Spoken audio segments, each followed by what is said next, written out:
What is up, everyone? I am Jeff Lund, and this is the Mediocre Alaskan podcast, where we are intolerant of weak-minded attitudes that keep people from pursuing new and exciting things in the areas of fitness, outdoors, and general lifestyle. My guest today is my buddy Danny Lehr. Knew him as a colleague in Manteca, California, when we both taught at East Union High School. He was a PE teacher, and I was an English teacher. In 2013, he established Caffeine and Kilos, which is what he's most well known for right now. That company went global. So we're going to talk about being a producer rather than a consumer. We're going to talk about Danny's favorite memories from Alaska, as well as, because he's a coffee maker, where has he had the craziest cup of coffee, as well as traveling the United States of America and finding some of the coolest spots and coolest traditions. That's coming up next. So here with Danny Lehr, a good friend of mine from Manteca, California. Actually lives in Ripon, California, but used to teach. I know him from his days at East Union High School in Manteca, California. On any given September morning in 2012, I was chilling with the PE homies in the PE office, and your computer, Danny, had a screensaver that was your countdown to retirement. That's right. And you haven't retired, but you've retired from teaching. A lot has happened since then. Within a year of that, I had moved to Alaska. Within 2 years, you weren't even at East Union anymore. Crazy how stuff changes, man. It's unbelievable. How did you feel when you left that and you turned off your screensaver, or you canceled your countdown to retirement? Was that an emotional moment for you? Well, the truth is the countdown to retirement was always a little tongue-in-cheek, because I actually made a mistake of being too responsible at an early age. And so I started teaching really young. Like, my first teaching job, I was 21 years old. I just finished my credential, and I was in the master's program, and I got a job teaching. And so the thing about teaching is, and public retirement benefits, is that there's you have to meet the age requirement. So it's like you only have to teach 30 years to max out that part, but then it's like, whatever, 61 and a half. And I was like, man, like, in 30 years, I'm going to be 51. Like, and then I'd have like another decade on top of that. And anyway, I have a whole other thought process in retirement now, but that was the whole point of this. Like, man, it's not like I got to do so much more because I started younger. And so I just thought it was funny to have a countdown timer. I believe the countdown is to 2057 or something like that. Yeah. When I was, or 2047, maybe 2047 was when I would meet the requirement to be able to max out my retirement or whatever. And so that was kind of that. But yeah, I forgot about that. It's funny. Now I look at retirement as a whole different thing. Like, really, if you are kind of counting down the days until you retire, like, what are you doing? Like, that seems like a waste of your life. It's kind of like the whole weekend thing, right? Like the whole like, thank God it's Friday, or like, oh, Monday. Like, I hate that shit. Like, I don't understand. Like, I get excited about Mondays. You know what I mean? Like, it's a chance to do things and talk to people. And right now, like, I can't go to the grocery store on the weekends. There's always people there. So I can't wait till Monday. You know what I mean? But it's just that whole process of, like, trying to make the time go by faster, waiting for the better thing that is going to come. Like, I just hate that. I don't like that mindset, man. Yeah. Anyway. Well, that's kind of that. I agree, and that's. I was a couple years into the teaching career, and then all of a sudden you get that pin for 5 years. Congratulations, and you start to think, wow, I've been out of college longer than I was in college. And we're settling the C word of career is like, whoa, this is what I'm doing. I got a degree in journalism, and now I'm teaching high school English in California, where I didn't expect to be, and I didn't expect to stay. What's going on here? Am I going to wake up tomorrow and be 40? So, whoa, it does. Yeah. Well, and that was the cool thing, and one of the memories I have when I decided to leave after the year had started. And so I was going around telling people. I went out to your PE class. And I was like, "Hey, man, I'm gonna move to Alaska." And you're like, "Nice, man!" You were excited, and everyone else, Coach G, like, started tearing up a little bit. And other people were, real quiet, but you were excited. I'm like, what a jerk, man. Like, he wants me to go, but that's the point. You know, it's if you're doing stuff that's enjoyable and fun, but isn't, you know, ultimately what you could be doing. And, you know, the excitement at the opportunity rather than just find some level of comfort and just ride it out until you're 65 and get a Winnebago, you know, that's sort of go out and doing it. Hopefully, or, and this is kind of sad, you know, not to put a bummer on it, or you are the groundskeeper at Easton who kept talking about retiring and had plans to go on this European vacation, and then a month before he retires, he had a heart attack and died on the quad, on the job. Yeah. You know? Let me tell you something, man. Like, I don't know what the rating is on this podcast, but how's that? You know, like that should be eye-opening to a lot of people. Yeah. You know, it's kind of like that whole waiting for the next day, or I'll do this when. Well, you'll do that when what? Like, if you really want to do something, like, make a plan and do it, you know?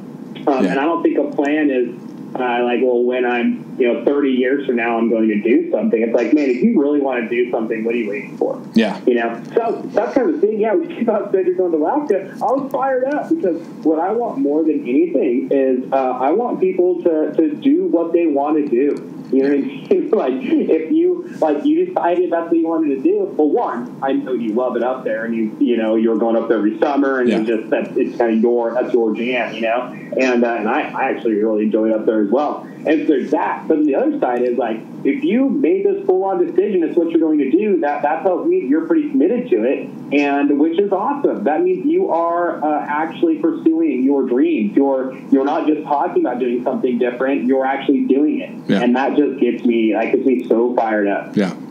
Well, that's the main point. There are people who talk about stuff and plans. Like, my big thing now that I've been telling, I teach high school still, but plans are nothing, because you can spend a lot of energy creating this really good plan, but if there's no action, it doesn't matter. Like, plans are nothing. Like, it's the start thing, and people get exhausted. Like, oh man, I feel really good because I have a really nice plan. But if you're not going to do anything about it, it does not matter. It does not enrich or enhance your life. All you do is trick yourself into thinking that, oh, well, there's step one. Well, really not. That's like the preamble. That's the whatever before.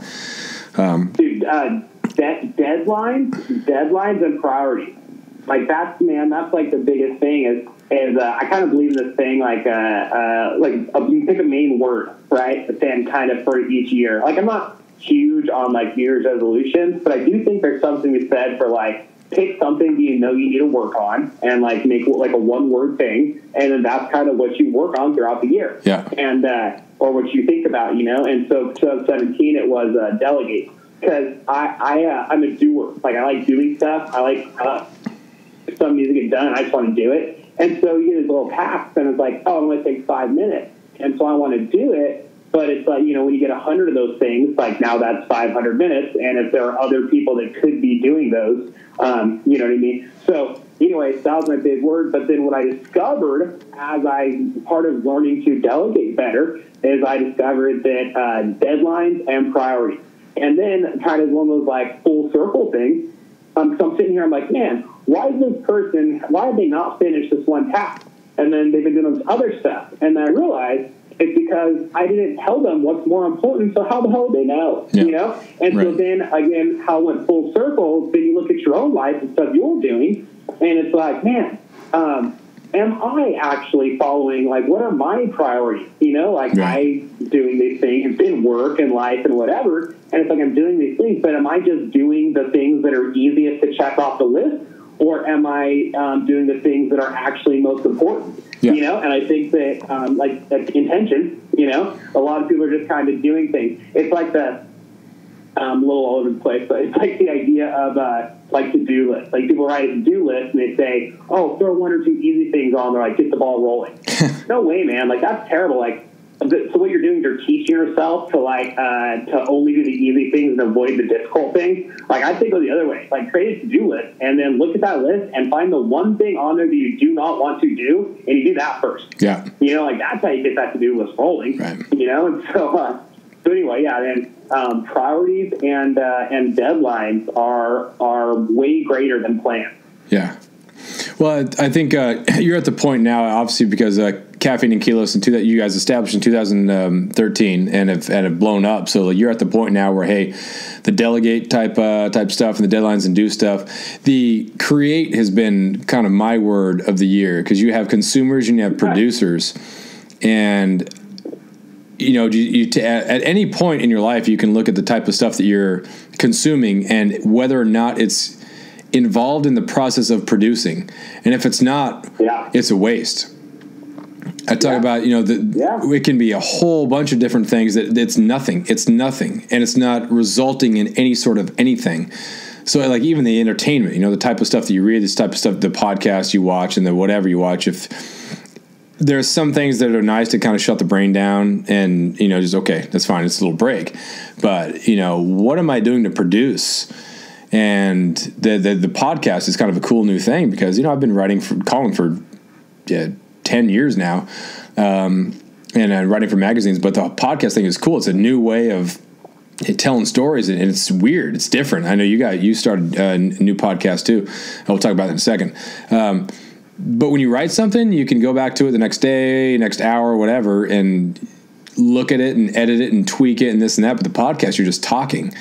And so it sounds like it would be easy. Oh, all you have to do is talk about important things or something with people. But if you don't say what you wanted to say, then, it doesn't come out. It just doesn't happen. So yeah, talk about your new podcast that you started off, that you've created as another part of the Caffeine and Kilos growing empire there. Go for it. Yeah. So it's called Gas Station Cappuccino. So the podcast, Gas Station Cappuccino, it's really because, like that title, it's like you're not going to a gas station to get the highest quality coffee, but you know what? Like, you need a little caffeine boost, it's there. And that's kind of like our podcast. But the simple fact is there is stuff to learn and messages in it, from time to time. But we're not claiming to be like this massive source of information. We're just kind of there.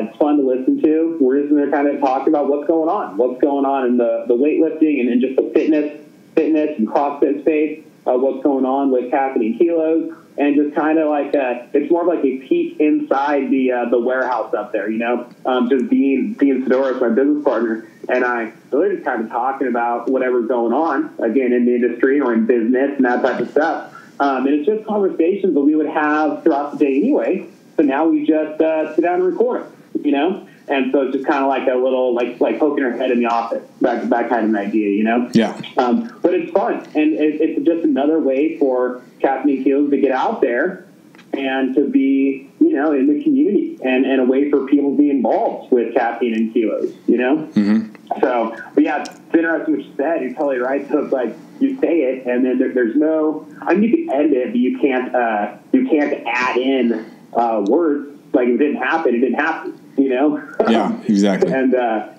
definitely is an interesting part of it. Yeah. I'm gonna challenge you right now. You're a coffee guy, because Caffeine and Kilos is great coffee. In a place like Alaska, where we get up early and we fish or we hike or we hunt or we do whatever, you need to get after it. So I'm a subscriber to the coffee. It's good stuff. You're a connoisseur of coffee, but we've also been on road trips. So my challenge to you is, you got to save your trump card for later. But I'm going to name the most obscure random place I have had good or bad truck stop type coffee. And we're going to try to one up each other, going back and forth. And like I said, I might be at a disadvantage here because you've been traveling a lot, but you've been traveling a lot by airplane. And I've done some road trips, so I have some obscure locations here. So tell me, so let's work up to the trump cards. Where is a relatively obscure place you've had a bad cup of, or a good cup of road trip type coffee? After years of fine print contracts and getting ripped off by big wireless providers, if we've learned anything, it's that there's always a catch. So when I first heard that Mint Mobile offers premium wireless starting at just $15 a month, I thought, what's the catch? But after talking to them and using their service, it all made sense. There isn't one. Mint Mobile's secret sauce is that they're the first company to sell wireless service online only.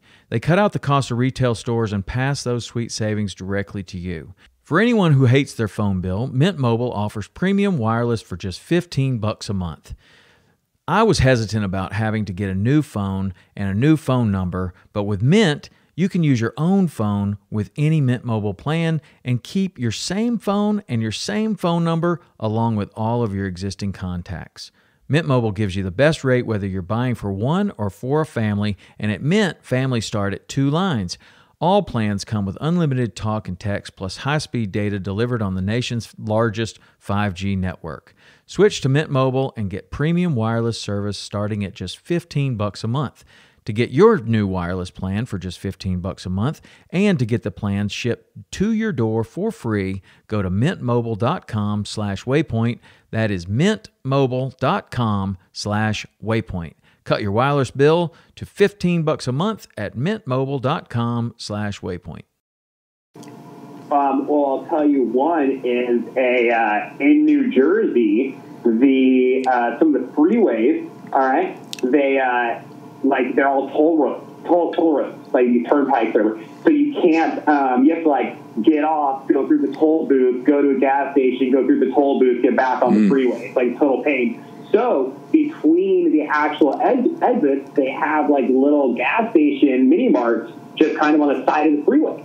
And so that would be kind of an obscure gas station coffee because it wasn't even an exit. It was just a random gas station on the side of the freeway that you could go to without having to go through a bunch of toll booths. Yeah, I was hoping you would start with something like Williams, California, but you went right to New Jersey. So I have to. I'm going to say the same sort of thing in Kansas. Kansas has the toll booth type operation, and if you're not on the toll booth thing. And you're not getting through Kansas very fast, you look at the toll booth operation wow, that highway is like the varsity highway, and I'm not on it. I'm missing out on something. And look at that beautiful, nonstop, just a beautiful. It wasn't an AM PM or whatever the Kansas version of that is.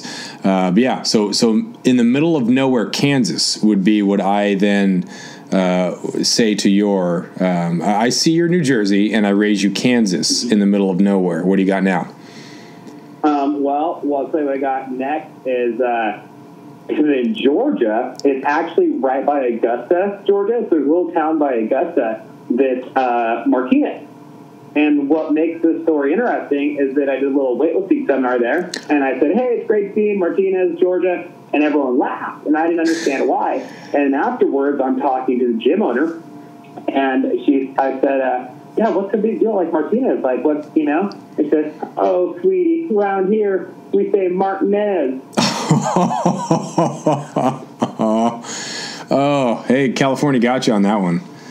And that's the whole thing is Martinez is like a bastardization of, if I were to say it with an actual, Hispanic inflection. Yeah. And Martinez, that's like a whole nother...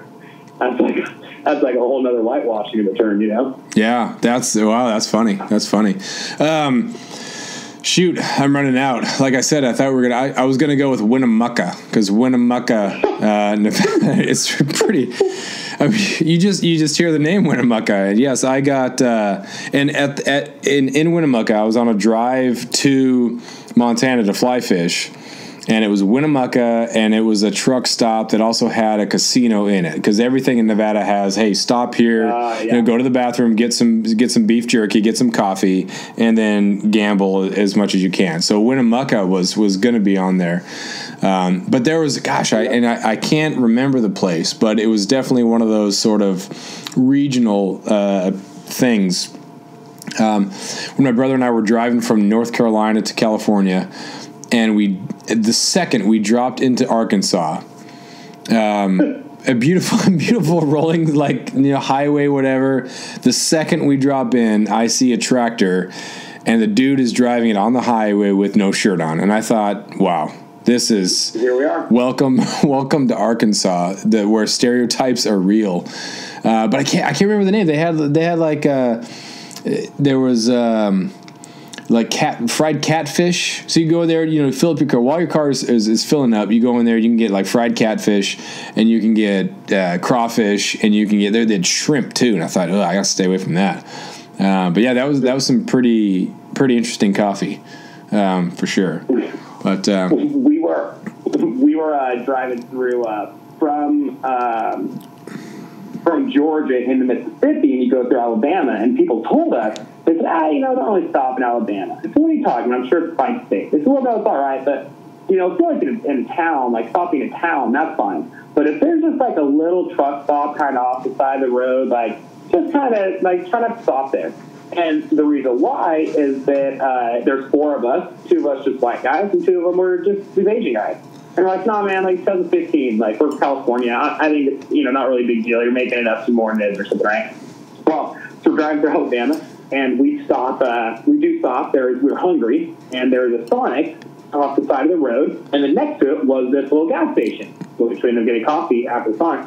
Anyway, so we go and we eat, and then we're walking back to the RV, and I don't know what exactly cued this guy. I don't know if it was because it was just these 4 dudes, or like I think Scott may have been lifting his shirt up to show us, you know, his belly from all the food he just ate or whatever's going on. But this guy pulled up in this beat up, this brown and beat up pickup truck, stopped. No one's in the passenger seat, and so he laid down on the seat to hand crank the passenger side window open. Yes. And so we're stopped now and watching him, like seeing what's going on. And he obviously wants to say something to us.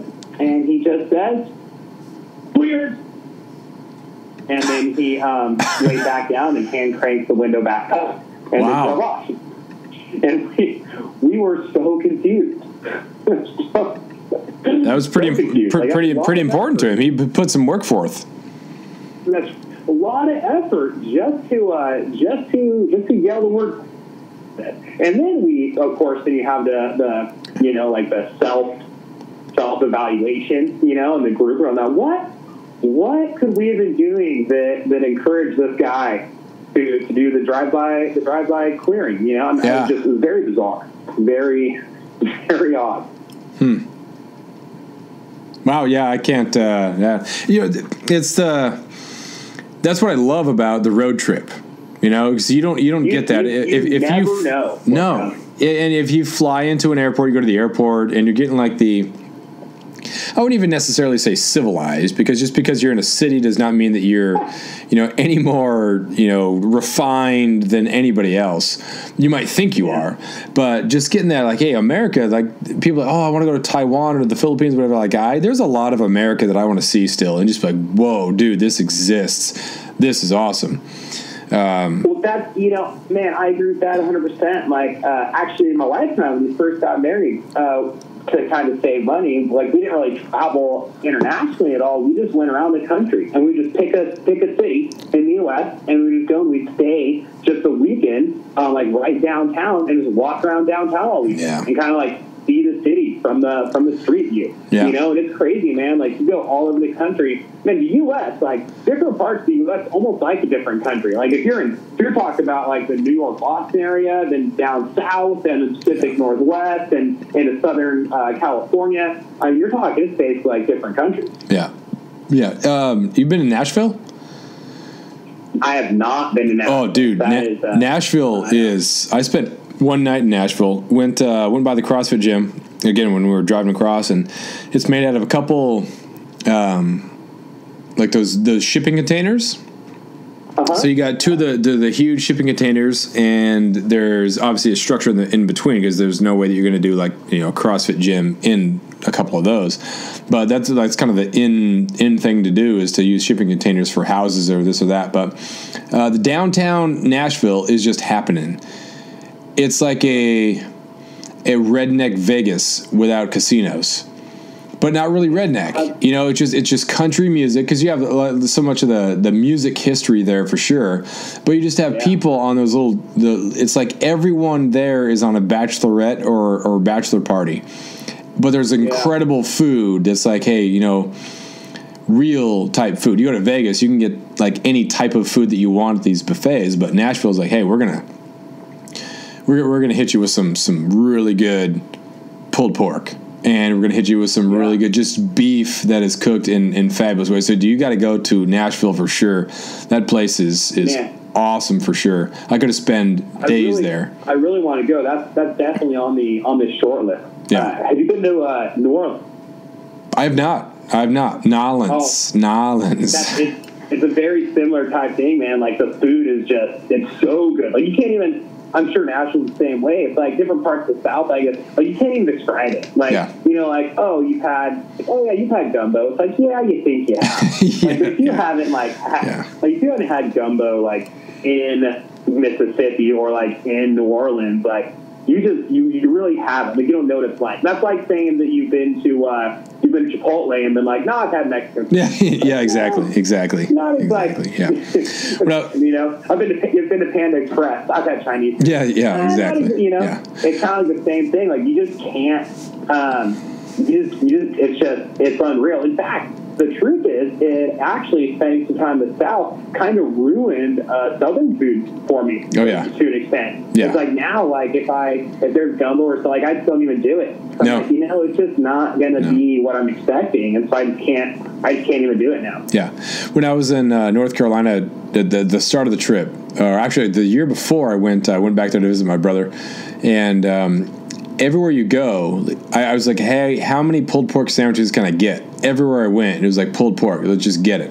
And they give you sweet tea before they even ask if you want napkins. They're like, hey, do you want sweet tea? No, they assume that if you're having pulled pork or anything, you want sweet tea, and napkins are optional. It's so good, and so many different. It's more like a vinegary type sauce rather than get a little more like Midwest. It's more that thicker type barbecue. And then Tucson, when I went there for college, a buddy of mine said, hey, we're going to go to this spot, and if it's too much, let me know. But, we'll train your digestive system. And I'm thinking, what are you talking about? But it's that, border town. The lady who is cooking this it's a generational family recipe. It's not a chain sort of approach to it. And man, the Mexican food in Tucson, it's legit. It's so good.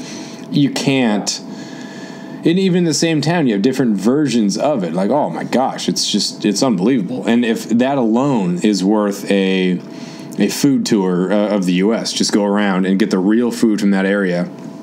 And, so good. So good. Oh, man. And it's funny you mentioned sweet tea. That's the same thing. Like, I don't drink sweet tea unless I'm in the South. Like, same thing. Like, it was not that long ago. I was in North Carolina, actually. And Winston-Salem area, and we go to barbecue, and I'm like, all right, get the sweet tea. And it's funny, like, I do not, like, I just don't even order it anywhere else, because it's just not the same. And then I don't understand that. Like, how can, like, why is it that people just can't make it the same? Yeah. Like, I don't, like, take tea, add sugar. Like, why is that so hard? But they just, maybe it's the water. Yeah. I don't know. Yeah.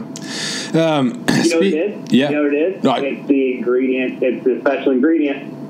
Love. That's right. Yeah. The person who stirred this was passionate about it. They put forth the effort, and there you go. Hey, speaking of doing as the locals do, I'm on my Facebook page right now, and I'm looking at a picture of you filleting a salmon. Mm-hmm. After we were in Alaska, and there's a picture next to it of Derek, who I wouldn't say, I don't know if it's filleting the salmon or if he's trying to take the skin off the salmon. Either way, like he didn't commit to either. So the fillet is terrible, and he is holding his thumb down because he knows and he understands. And I do remember this. Gosh, this is great. It just came to me that you said if you're going to do a bad job, you might as well finish it. So he had that first fillet that ended up well short of the tail. And then he had a second fillet that was a little bit closer. Talk to me about doing as the Alaskans do. What's sticking out in your memory from that trip? Let me tell you this. This is actually funny timing. So earlier this week, actually, or last week, I was a guest on a podcast called Strength Students Podcast, and after it was over, they said, hey, all right, send me a picture for us to post up about it. And I just sent them like a standard headshot. I usually type of stuff. And I said, oh, okay, this looks great. But by any chance, do you have like an action shot? You know, like maybe you lifting weights or, you know, fighting a bear? Fighting a bear. So I thought, okay, well, I don't have any action shots of me fighting a bear, unfortunately. But so I sent them the closest thing I had, which was a video of me eating a fish heart. Nice. Nice.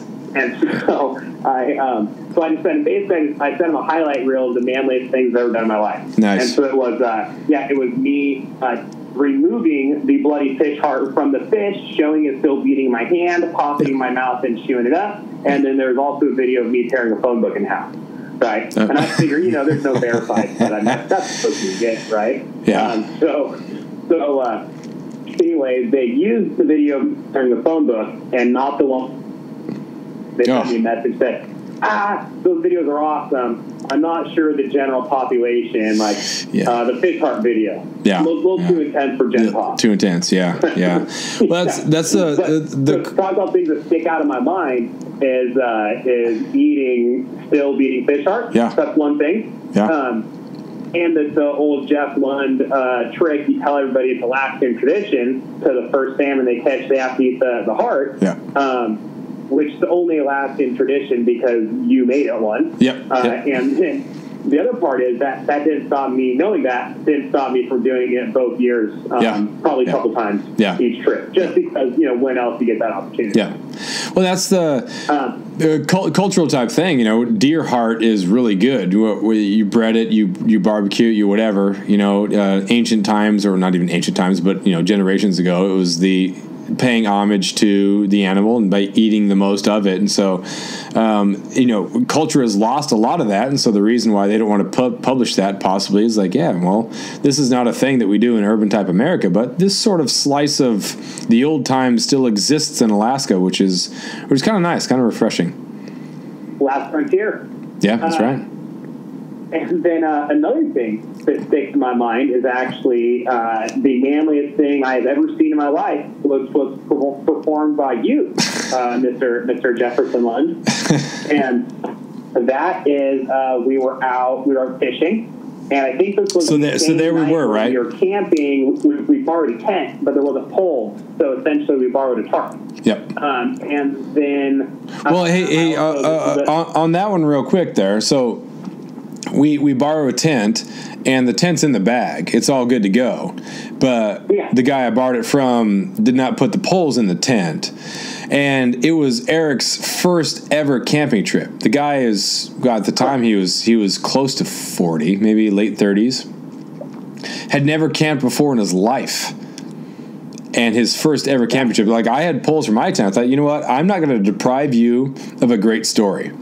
So I'm going to take my tent because I have poles for my tent. I knew that you were good to go because you've done some good stuff before. So you were fine with it. But if I would have said, okay, Eric, you can have the tent and I'll sleep outside, I think I really would have harmed his growth. Oh, no, absolutely. Well, so what we did is we had an extra tarp, and I just fashioned a lean-to. Yeah. I thought it was a great, you know, innovation and opportunity to be creative. And then to sleep outside, and it was great. You know, you got to let the people grow and experience life. Who stores their tent poles separate from the rest of the tent?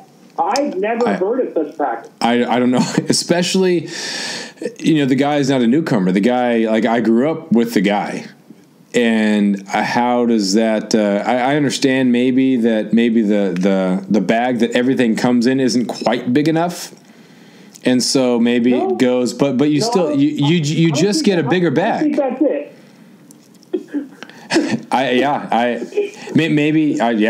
It was either way, man. It's a good story. Pretty sure the factory bag fits the whole thing. Well, yeah, there was some empty space, and that's what I was like, oh, okay, well, all right, well, maybe it's just worn in. So, yeah. Well, so also on that exact same trip is when I tried to cut my finger off. Yeah, you did. Yeah. I sliced halfway through one of my fingers, and we didn't have any bandages or any sort of first aid, antiseptic or anything. No. And so we used the hand sanitizer that says for external use only. Yep. We use that for the internal use to douche out my wound. Yep. And then you cut your pocket off of your T-shirt. I did. And we used that as a bandage. Yep.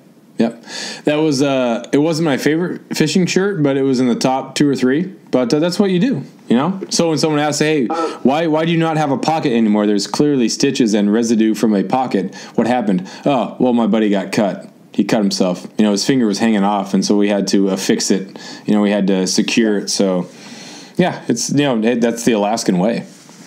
And by the way, still a scar. I'm looking at the scar right now on my finger, and it is pretty gnarly. And then, so on that same trip, though, when all that went down, at one point, you had fish on the line, and, you know, we had some beers out there. And they were not normal size bottles, but they weren't 40s. They were like the 24-ounce bottles maybe. Well, yeah, you have it's the same thing with going to a place that's unique. You have to sample the local, you know, breweries. So, you know, like, hey, this is, you know, one of those 18-ounce, just, you know, like local Alaskan flavor. That's right, local Alaskan Coors Light. and so anyway, I remember sitting there, and you've got a fish on the line. And then you've got a problem on your hands. So you got the fish on the line, you need the club, and you're asking me for the club, but I can't get you the club because I've got a fish on the line. We double hooked them. Double. You know? And Eric can't get you the club because he's, you know, up complaining about the lean-to or something, right? Yeah. So I said, well, Jeff, why don't you finish your beer and use the bottle? And he said, And so you picked it up, you turned it upside down, you finished it off. You do a little hand flip. You're holding onto the neck of it, and then bing, right on top of the fish's head, and that was that. Yeah. And I thought, man, fish on the line, drink some beer, use the bottle to club it. That might be the most masculine thing I've ever seen in my life. Yeah. Well, and the little disclaimer here is that you know, we didn't have 30 of these 18-ounce bottles. It wasn't like total redneck nonsense. This is like, I think we had 1 or 2 each. Yeah. So this is enough coordination to be able to flip it over and then make that happen but I do not recommend it, but you know, it happened to happen, and I got some serious street cred as a result. I would not recommend it unless you want to look like a badass. True. Speaking of looking pretty cool, maybe not that cool. The year after, the second time you came up to Alaska, I'm looking at a picture now. This is the great thing about Facebook, man. Like, Facebook is what it is, and they're spying on us, whatever. But it's a great archive for moments. So I got the picture of when we did the 7-mile run in hiking boots and blue visors and flannel shirts. And I remember... Why did we do that?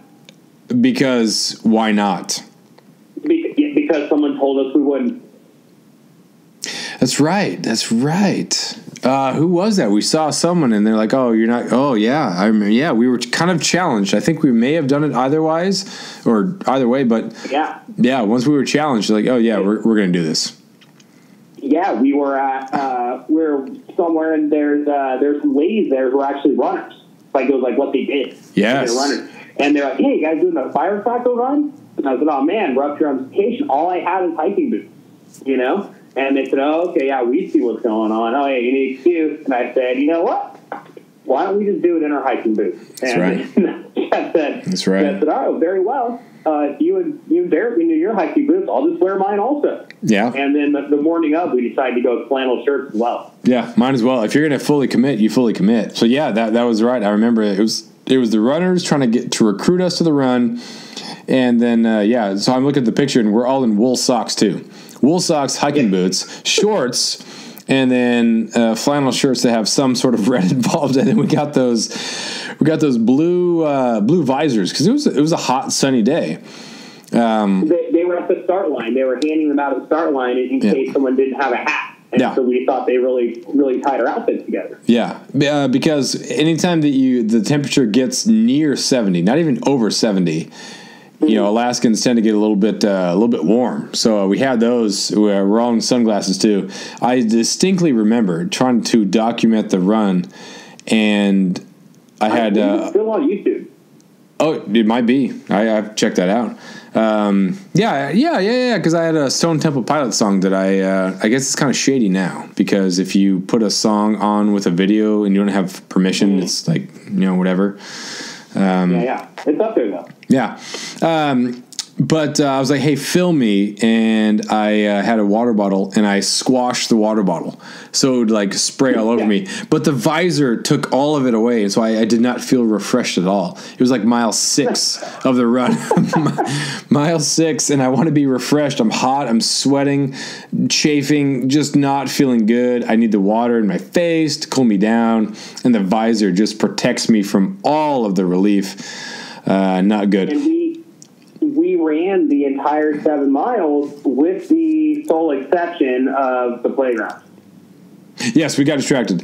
And also run, we have to specify that the run was not really a run. When we watched the video footage, it was a trot. It was a trot at the pace of a fast walk. And then, because we were not concerned about qualifying for the Boston Marathon or anything.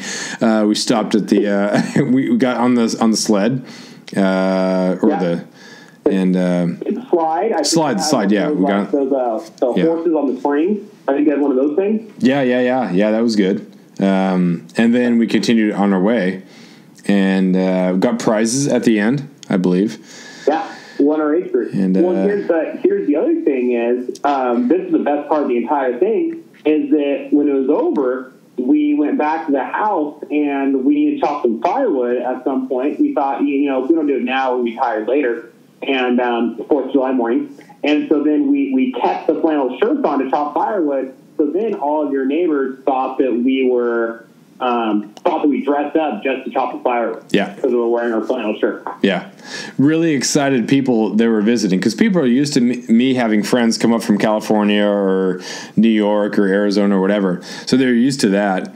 And these guys looked really excited because they're from a place where they really want to look cool when they go back, because they're going to chop firewood in flannel shirts and really just get that stereotype, just full commitment, which is good. Tell you what, I love working that splitter. Oh yeah. Hey, another picture. Just scanning through here, rowing the boat out in the front of the ocean. Oh yeah, you sang to me. Did I? I sang. You sang to me it was very romantic, actually. Well, it was oh shoot, yeah, I remember that. Yeah, because I have this old punt that was on top of the boat that we used to have. That was kind of the rescue vessel, which if the actual boat sank. And then we were left in that little flotation device. Like, there's no chance of survival at all. So we got rid of the boat, and that thing sat for so long that it developed some holes. But there's always, I put some sea whatever stuff on there to try to seal it. And so it was one of the things. Okay, if it's a nice day, you go row out in front of my house into the ocean. Row that thing around until it's close to sinking, and then you get close to shore, walk it to shore, you're good to go. So the picture I'm looking at is you have bailed, and Derek is still in there, and he is about ready to he is about ready to tip over. So I'm not helping because I'm taking pictures. You're not helping because you're posing for the picture, and Derek is about ready to go backwards into the ocean, where there's man-eating seals. Yeah, good stuff, man. That's getting it. That's getting after it. It might have been the year prior when you actually serenaded me in the boat. But I remember I said, let's take it out. Yeah, let's do it. So we get in Jenny. You named little Jenny. Yep. And we paddle out, and then all of a sudden you say something about we can't be out here too long though because there's a hole in the boat. What? He said, no, it's fine because it's a double-walled boat. Yeah. I said, oh, okay. They said, yeah, but I mean, there is a double hole. Yeah. So. Yeah. That's one of those. It's you don't get that anywhere else. In growing up here, and when I moved back, that was always kind of the pull. Like, where I grew up, it's just a different world. And there's always that pull to go home. There's that pull to go home, to stay home, to whatever. And man, that's coming home to live that day in, day out. Like today, it's 26 degrees, but it's beautiful. Like, on the drive home, like I'm now isolated. It is just a different world, and it's great. So what's the temperature down there right now? Right now, I believe it is about, kind of chilly today, about 58. 58. All right.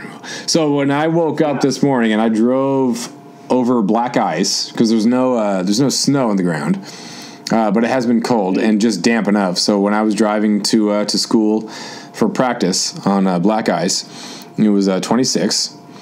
They're pretty good about putting stuff down to prevent it from being too slick. Like they use the same stuff they use for airplanes, the de-icer type stuff. They put that down. So it was fairly safe, pretty good. But it is cold. But I didn't have to deal with traffic. And that's kind of my, what do I hate more? Do I hate traffic more? Do I hate cold more? The sun's going to set. It's 1:30 right now in the afternoon. The sun's going to set in about 2 hours. All right, so it's going to be dark, but you know what? We don't really have gangs here. I don't know, man. It's trade-offs.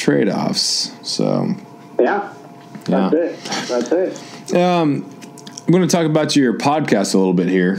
You made a passing comment about starting a podcast that was called Factoid Nation. What do you think? Well, I think that's a great idea, because you could either give people real facts, or you could just tell them what they want to hear, and you're good to go. Either way. Yeah. What would you prefer to do? Tell people what they want to hear, or tell them like random facts? Real facts. I think real facts could be interesting. Yeah. Yeah. But what the thing about that is too is when I said Factoid Nation, and I said, just say facts, and Dean actually said, yeah, that's right. Like, not in conversation. So I'm thinking like non sequitur is just complete like sentence, just like fact. Yeah. Just let them know. Let the people know. Yeah. The deer next to me had 3 points. Period. That's it. That's a fact. Boom. That's it. According to my cell phone, it is currently 55 degrees outside. My truck outside is silver. It is currently 2:30 in the afternoon. I have a hat that says "Catchin' Deers."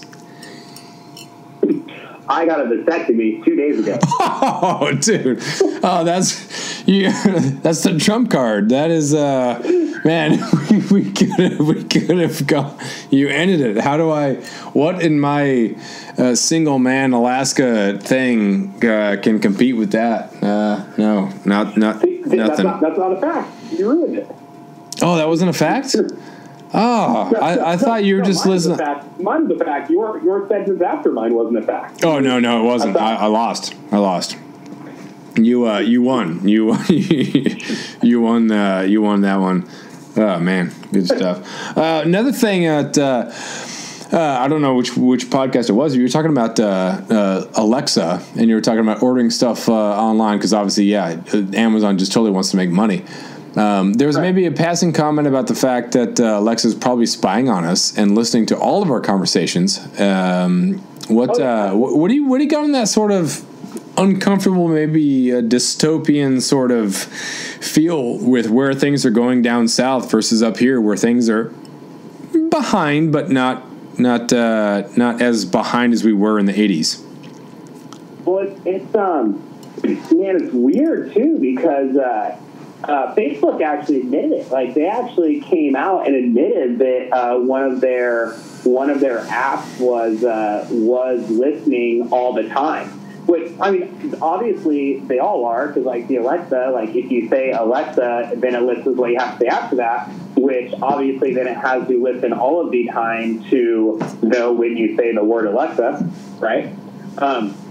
And so that's kind of like this whole, so it's weird, you know, it's this weird kind of Big Brother thing. So then I guess the question really comes down to, one, like, how paranoid about that are you? Or two, like, do you care? You know? Yeah. Like, if you know, it's, I don't know, it's really weird, but I'll tell you this, then there's the other side of it where, you know, it is really convenient. Yeah. So maybe that's being lazy about it, or kind of flippant about something that could be a lot more serious. Yeah. But I don't know, man. Kind of weird, huh? Well, there's the stuff that you should care about, and there's stuff that you can't do anything about. And so where do I want to put forth my energy? Like, do I want to like really put a lot of time into proving some sort of conspiracy theory about whatever? Or do I want to, hey, you know what? I'm going to live my life. I'm going to affect the people in my immediate vicinity and not worry too much about whatever. Like, yes, okay, Facebook is watching me. I know, because when I check my Facebook, the ads on the side have to do with the Google search I made in a different window. Right. I know it. I get it. And that's everywhere. Google does the same. Everyone does that. That's like so common. Well, so here's the thing, though, is okay. Well, don't use Facebook. Don't get an Amazon Alexa. Don't do those things. But if you think that the benefit of having those things, outweighs the fact that they're placing cookies on your browser and stuff or whatever, then that's up to you. That's an individual decision, I guess, at this point. But it's man, it's weird. Yeah. Teaching science fiction lit, it's so easy, man. We read Fahrenheit 451 and 1984, and so some of the kids are just terrified, because you just go down that road and explore that, like, hey, we are at some element of 1984. Like, you can't get to a 1984 without some sort of massive war, in which case you rebuild everything with that level of control. But everything is like done based on what society wants, right? So the social, societal norms is what's then reinforced by the government. And we're seeing it with a lot of, we started off this thing talking about accountability. We're talking about, getting after it and whatnot. Like, it's become socially okay to make fun of the fact that you don't do anything, that you don't really produce, that you just consume. It's become a thing that I spent the entire weekend, 48 hours, playing a new Call of Duty game or Netflix, and binge watching shows on Netflix. It's like that's an actual thing. Yeah, like it's not only a thing. Like, people are like to brag about it. Yeah. Like, man, spent all weekend binge watching Orange is the New Black. Got through all 3 seasons. Yeah. Like, if that's what you're into doing, like, it kind of goes back to the other thing. Like, I kind of want you to do what you want to do, but like me personally, like, man, that would drive me nuts. Like, just think about the time wasted. Yeah, and that's here's the question for you. Okay, you started teaching at 21, we met at East Union. What did you start at EU? What year was that? Yeah, what year was that? Oh, I don't know. Anyway, so we started a couple years in. Like, when at your busiest as a teacher, you were a wrestling coach, a teacher, and owner of a CrossFit gym, right? And then you expand to like Caffeine and Kilos, just getting after it. Would any of your high school teachers have said, yes, Danny for sure was? I'm not surprised by this, because he had that sort of just get after it attitude. Would any of your high school teachers have said that? Yeah, it does not surprise me that Danny is a co-owner of a global type business. Yeah, actually, that's kind of. I'm sure a couple of them would actually, because it's funny you say that, and I don't know if I'm probably I've told this before, but one of my English teachers, she's actually my sophomore year English teacher, Miss Merritt, and she's a great teacher. It was good. And the thing is, though, that it was in honors English. I did not pass any of the AP English tests, though, but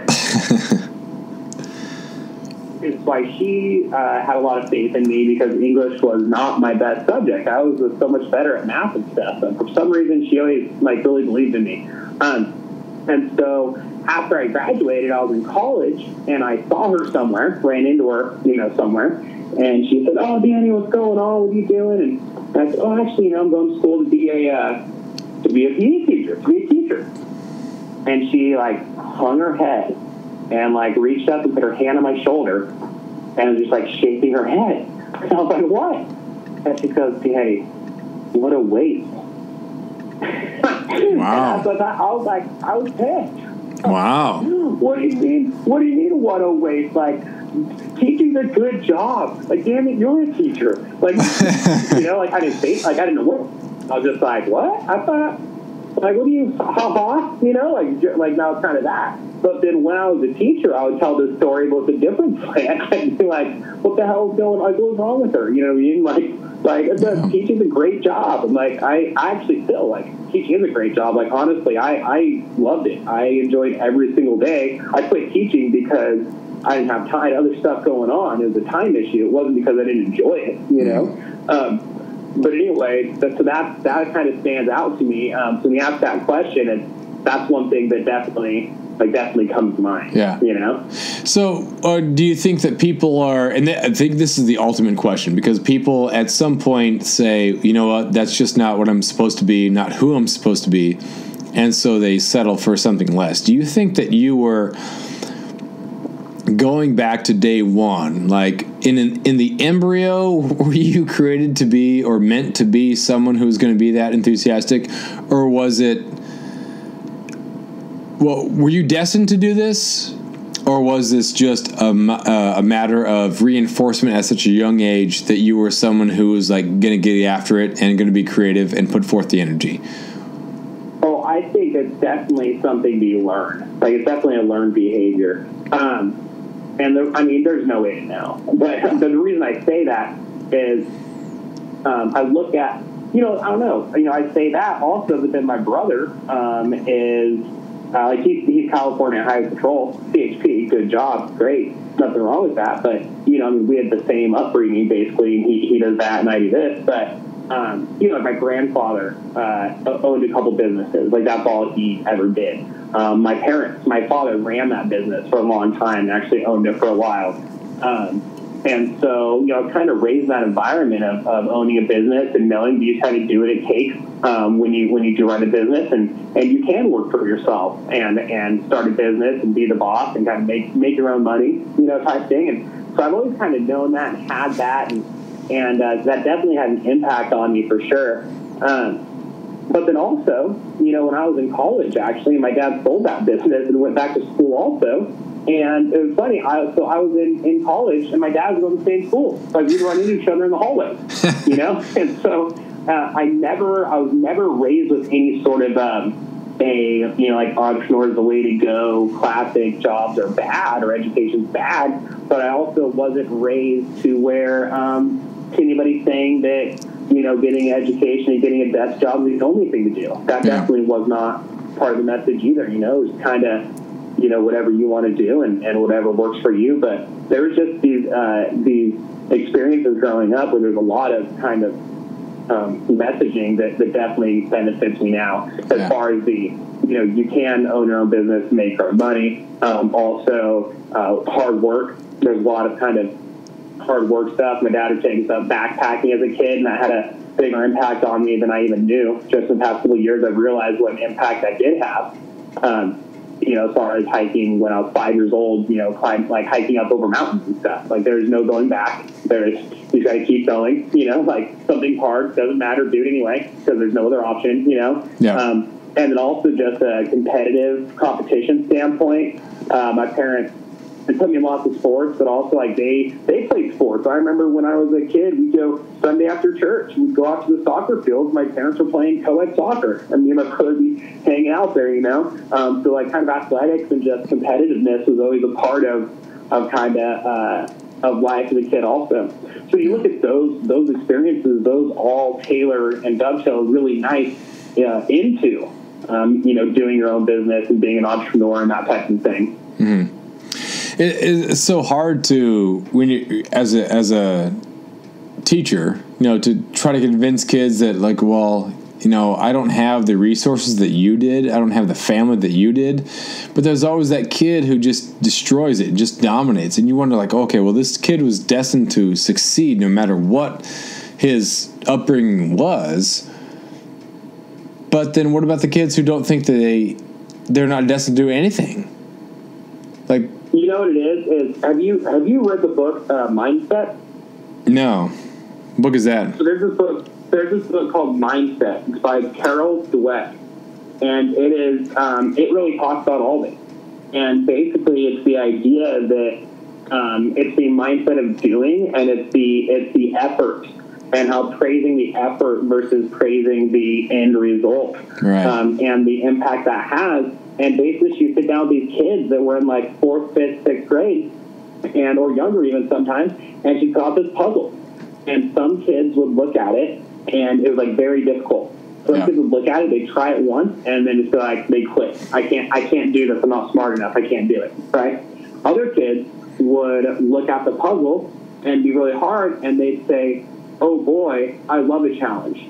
Yeah. Some kids would even ask her if they could get a copy of it to take home so they could practice at home with their mom. Yeah. And so what the difference is, and she actually found that those different behaviors and mindsets and attitudes can be learned and can be taught. Yeah. And so it's the difference of if somebody does something correctly, they answer the right question. My daughter is, she's 4 years old. And she said, there's 3 of one thing and 3. So there's 3 of red ones and 3 blue ones. I said, yeah. So how many are there total? How many are there all together? And she counted them all. Let's see here. 1, 2, 3, 4, 5, 6. And I said, yeah, Maddie, you're right. There's 6 of them. I did not say, wow, you are so smart.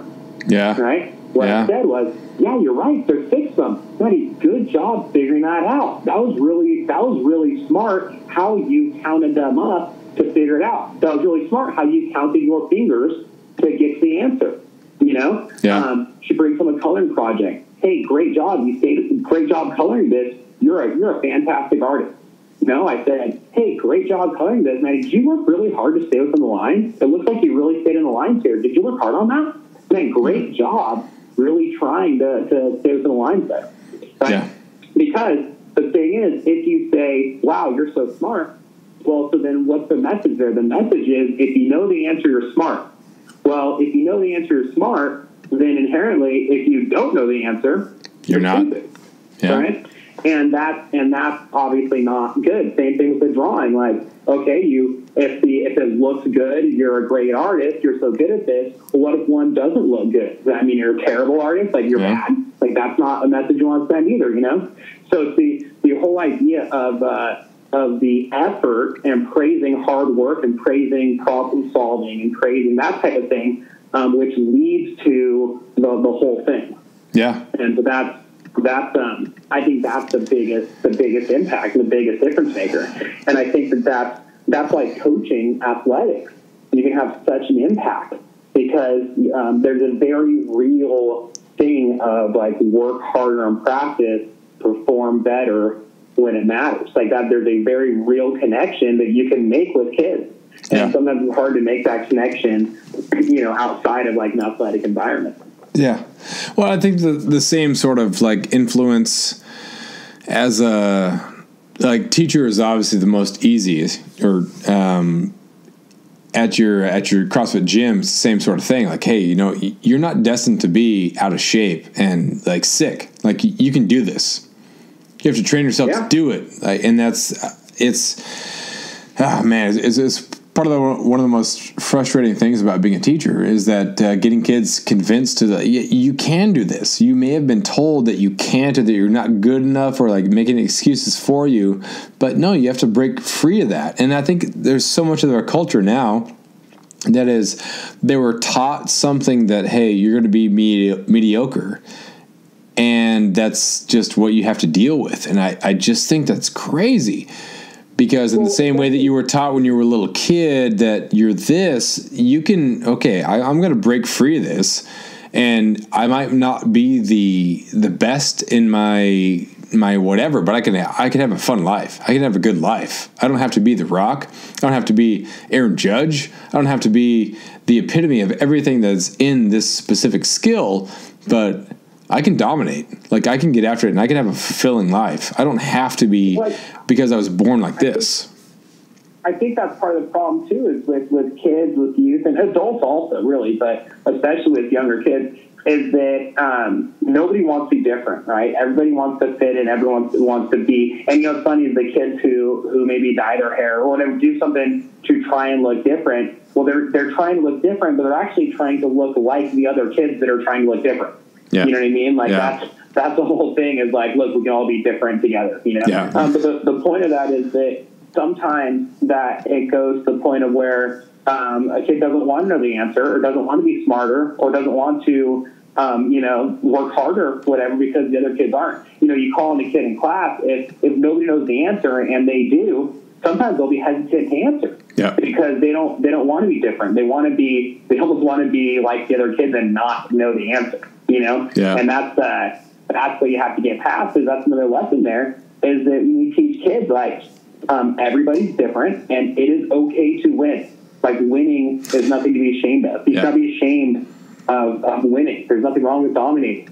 Just like losing, if you lost, that's okay. Now you know what you need to get better at. If you didn't lose, you'd never learn what you need to improve on. And I think there's just such a hesitation towards winning and losing, in culture, that's a big problem. Yeah.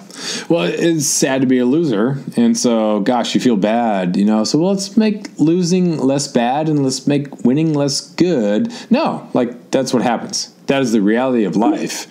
You either get it or you don't. And so let's encourage people to get it. And so if, like, we encourage the bar to raise, then everybody else, like, in order to, make it, they have to get after it. But that's mean. That's whatever. I don't know.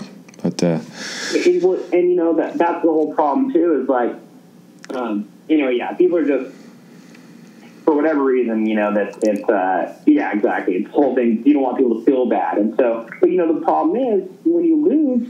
Okay, you might be a little upset, but you shouldn't feel bad. Like I said, now you know what you need to work on. Yeah. And if you never lost, you'd never know how to improve. And that's kind of the whole thing, is like that is sportsmanship. Like, sportsmanship is two things. Sportsmanship is when you lose, accepting it, not liking it, but accepting it and understanding that it's telling you what you need to improve on. Yeah. And the other side of sportsmanship is that when you win, you better have done it by putting forth a full effort. Yeah. Like, taking it easy on people is not sportsmanship. No. Taking it easy on people is the worst thing you can do for somebody. All right? Because when you take it easy on somebody, they are not learning anything. Okay? You're not helping them at all. You're not helping anybody by taking it easy on them. In fact, you're doing a disservice. It's messed up. It's jacked up taking it easy on somebody. Why are you doing that? Yeah. You're giving them a false sense that what they're doing is working or is good. And the worst thing you can do for somebody is tell them something's good when it's not, you know? And that's what, I think that's what we're kind of lacking a little bit, is that like that mindset, you know what I mean? Of like, we got to win 100-0. Do it, People don't like that anymore. Yeah. Well, hey man, I've taken up a lot of the time there. Give me some closing thoughts. Give me some where we can find you. If anybody in the world who does not know who Caffeine and Kilos is, like, where do they find you? Where can they listen to a podcast? Give it to me. Well, if you like listening to podcasts, you got to check out Gas Station Cappuccino. That's a good one that we're on. You can find us at caffeineandkilos.com, all spelled out. And then same thing on Instagram is at Caffeine and Kilos, all spelled out. And I am Danny Lehr, Lehr is the last name. So you go to DannyLehr.com if you want to kind of learn more about me and check out all the stuff I got going on. Sweet. Thanks, man, for being on here. It's always good to talk to you, and can't wait for trip number 3, man. When you come up here, bring Dean, and we'll get some good memories, man. I'm I'm telling you, Jeff, I'm sitting on the porch right now. It's not the same without you. Yeah, that's right. So, all right, man. Well, take care, buddy, and we'll talk to you later. Thanks, everybody, for tuning in to episode 17 of the Mediocre Alaskan podcast. Make sure you go to the mediocrealaskan.com for content, podcasts, and go onto iTunes, subscribe to the Mediocre Alaskan podcast, and leave a review. Appreciate the feedback I've been getting so far. Have a great Christmas and holiday season, and we will see you next time.